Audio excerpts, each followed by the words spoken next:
I used to love walking alone at night.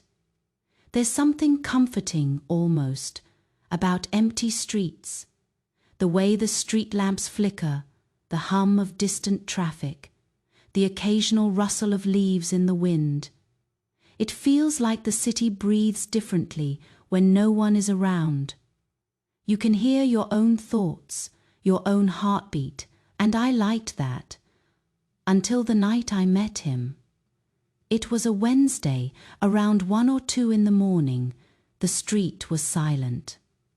I remember the way the asphalt glimmered under the faint light, wet from an earlier drizzle.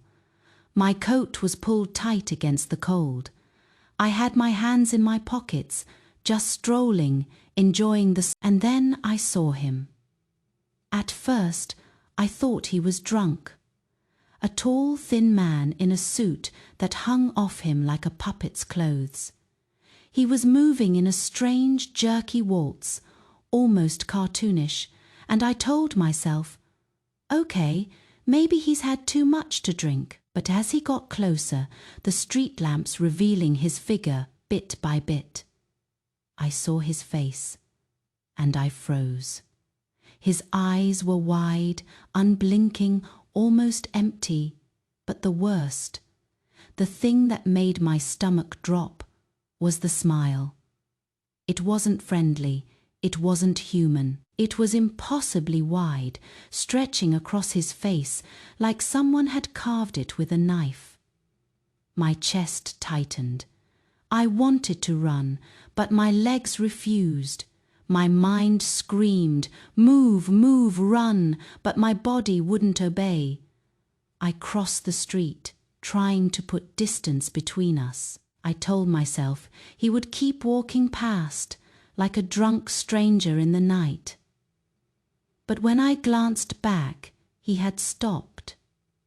Just standing there, in the middle of the street, staring at the sky, that horrific smile frozen on his face. My heart pounded. I could hear it in my ears. I swallowed. Every instinct told me to run. And yet, I was rooted to the spot. I started walking again, slowly. My eyes never left him. He didn't move, half a block. I dared to glance away for just a moment, and when I looked back, he was gone.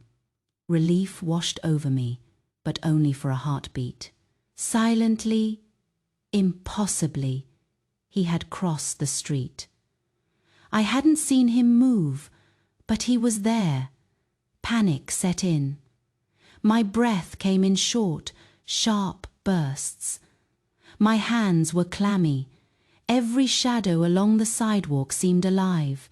I could hear my own heartbeat thudding in my chest. He crept closer, moving in those unnatural, exaggerated tip-toed steps like some grotesque cartoon character come to life.